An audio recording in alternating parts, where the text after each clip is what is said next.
Ces jours de commémoration, nous avons tous en mémoire la haute parole de Patrice Emery Lumumba, s'adressant au peuple congolais le 30 juin 1960, jour de la proclamation de notre indépendance. En substance, il a affirmé que, je cite, « c'est par la lutte que l'indépendance a été conquise. C'est fait une lutte noble et juste, une lutte indispensable pour mettre fin à l'humiliant esclavage qui nous a été imposé par la force. » Ironie de l'histoire, 62 ans après, le roi Philippe, roi des Belges, les rejoint en soutenant, je cite, « le régime colonial comme tel était basé sur l'exploitation et la domination. Ce régime était celui d'une relation inégale, en soi injustifiable, marquée par les paternalismes, les discriminations et les racismes. Il a donné lieu à des exactions et des humiliations. » Fin de citation. Les regrets du roi Philippe ont été entendus, mais ça ne suffit pas, car il s'agit des crimes contre l'humanité qui requièrent pardon, justice et réparation. Du côté congolais, il est nécessaire, comme les Belges l'ont fait chez eux, de mettre en place au Congo une commission sur le passé colonial belge afin d'engager des pourparlers avec la Belgique et répartir sur des bases solides.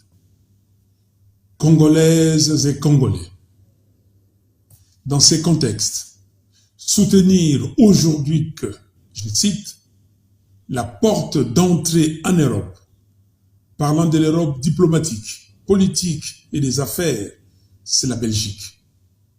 Si la Belgique gronde, ou si elle est fiévreuse par rapport à la RDC, toute l'Europe la suivra. » Fin des citations. C'est faire preuve de méconnaissance de la géopolitique mondiale, des complexes de néo-colonisés et des dénis de mémoire. Une telle soumission volontaire est une insulte au combat héroïque mené par nos pères de l'indépendance qui, cela doit être dit, ne se sont pas battus pour rien. Quand on ne sait pas, on cherche à s'informer. Le passé est la racine du futur. On n'oublie pas le passé. On s'en sert pour bâtir l'avenir. Enseigner notre histoire, c'est donner à nos enfants les clés de l'apprentissage du temps.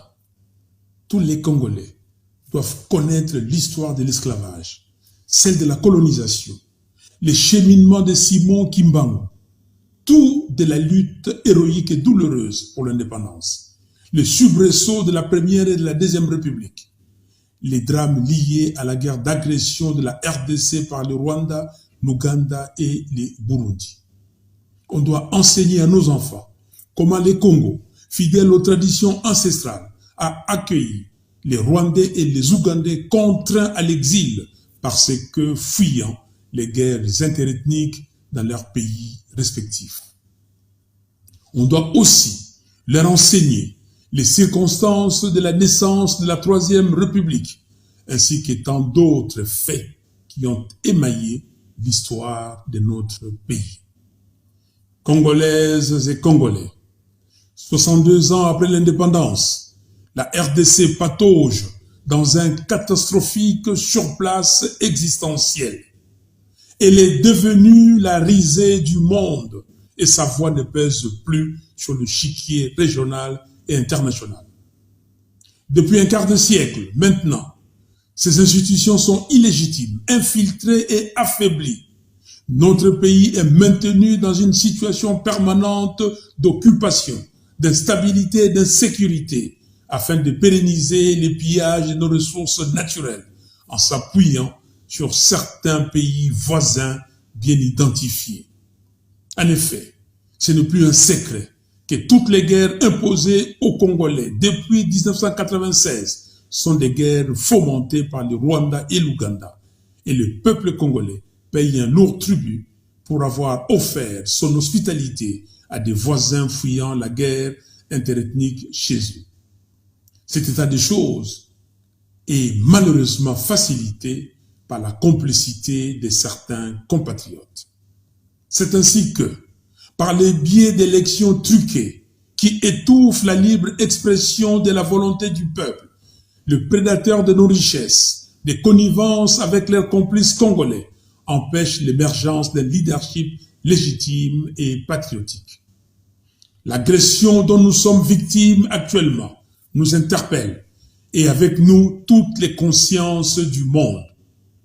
Nous devons rester unis derrière nos forces armées et ne pas céder aux intimidations et aux provocations de tout genre.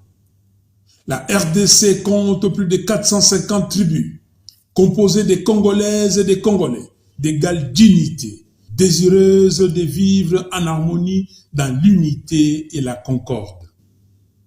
Il est temps que la communauté internationale, qui avait facilité l'accueil de ces réfugiés chez nous, prenne ses responsabilités aussi. Le Rwanda, l'Ouganda et le Burundi doivent-ils sortir leurs troupes militaires du Congo? Il est aussi temps d'exploiter le rapport mapping de l'ONU et d'en donner une réponse adéquate en instaurant un tribunal pénal international pour les Congos. Congolaises et Congolais, au sujet de l'intégration de notre pays à la communauté d'Afrique de l'Est, il s'y est de rappeler que le Congo n'est pas un pays d'Afrique de l'Est, mais d'Afrique centrale. Par conséquent, on ne peut en aucun cas accepter la tentative de partition de notre pays telle que préconisée subtilement dans les communiqués du 20 juin 2022 sanctionnant le 3e conclave des chefs d'État de la communauté d'Afrique de l'Est. En effet, les communiqués précisent que, je cite, « Le chef d'État ont délibéré sur la situation sécuritaire prévalant à l'est de la RDC et sur les mesures visant à promouvoir la paix, la stabilité et le développement dans l'est de la RDC et dans la région plus élargie de l'Afrique de l'Est. » Fin de citation. Notez avec nous la supercherie, le développement dans l'est de la RDC et dans la région plus élargie de l'Afrique de l'Est. Nous ne sommes pas dupes. Prenons conscience qu'un pays digne de ce nom ne peut sous-traiter sa sécurité et sa défense à d'autres, surtout pas à des pays qui convoitent ses richesses naturelles et ses terres. Il nous revient à nous, Congolais, de nous doter d'une armée républicaine, forte et dissuasive, à même de garantir l'intégrité de notre territoire et de protéger les personnes et leurs biens. Le Congo, avec ses richesses naturelles et sa population de plus de 100 millions d'habitants, doit être une puissance à même de jouer le rôle de locomotive en Afrique subsaharienne. Congolaises et Congolais, changer le destin des millions de Congolais, sortir notre pays de ces marasmes et le positionner de manière durable au centre des nations prospères requiert de la part d'un leader un amour viscéral du Congo. Il ne s'agit pas seulement des paroles, il faut des actes. Il n'y a pas d'amour sans preuve d'amour. Quand on vole son pays, on ne l'aime pas. Quand on instrumentalise la justice pour qu'elle revienne sur ses décisions, supposées prises au nom du peuple, on n'aime pas son pays non plus. Mais aimer passionnément son pays ne signifie nullement haïr les autres, ce qui relèverait d'une vision étriquée et régressive de la politique. Le respect scrupuleux de la souveraineté et le bien-être de mes concitoyens sont une exigence de mon engagement politique. Cela ne signifie pas le rejet de l'autre, ni un appel à la vie en autarcie. Les nations sont contraintes à dialoguer dans le respect de l'égalité dans les relations internationales et de la dignité de chaque peuple. Congolaises et Congolais, Nous voici à 18 mois des élections générales de 2023. Ces élections doivent avoir lieu dans les délais prescrits dans la Constitution. Pas de glissement possible. Par conséquent, pour que les élections soient impartiales, transparentes et apaisées, la Cour constitutionnelle, les conseils d'État, la CNI, la loi électorale, la loi sur l'identification et l'enrôlement des électeurs, ainsi que le calendrier électoral doivent faire l'objet d'un large consensus entre les parties prenantes. J'exhorte les élites congolaises à se remémorer les combats de nos pères de l'indépendance pour leur emboîter le pas. Rejoignez les jeunes des mouvements citoyens et les jeunes artistes engagés dans les combats pour la démocratisation et la libération de notre pays.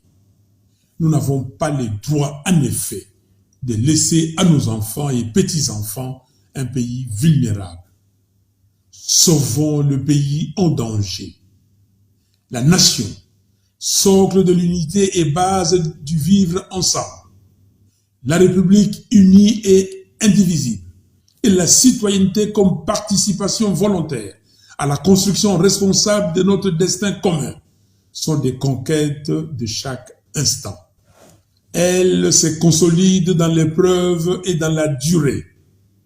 Face à la tentation du pire, il est urgent que les Congolaises et les Congolais s'unissent autour de leur bien le plus précieux, la nation et la République. Plus que jamais, un devoir de vigilance s'impose et nous devons nous battre pour sacraliser notre unité et remettre la cohésion nationale au cœur de notre projet social. Le Congo, cœur de l'Afrique et poumon du monde, a une vocation universelle. Il a le devoir absolu d'être un acteur dynamique dans les relations internationales et un artisan actif dans la consolidation des relations fraternelles dans les grands concerts des nations du monde. Grand pays d'accueil, doté d'une longue et solide tradition d'hospitalité, le Congo est une nation ouverte aux autres, soucieuse de la paix et de la fraternité universelle, gardienne jalouse des traditions ancestrales africaines. Dans la grande enceinte du monde sans frontières, qui marche au rythme des défis et enjeux globalisés, la présence de la République démocratique du Congo s'y articulera significativement autour de son potentiel politique, économique, social, diplomatique et culturel. 62 ans après les rêves brisés de Patrice Emery Lumumba, la situation de notre pays est de plus catastrophique. Seul un engagement sérieux de tous les Congolais à l'idéal que Lumumba a proclamé le 30 juin 1960 est capable de renverser qualitativement l'ordre des choses et nous permettre de dresser nos fronts longtemps courbés. Nous rendons hommage à notre héros national. Que Dieu vous bénisse, que Dieu bénisse la RDC. Je vous remercie.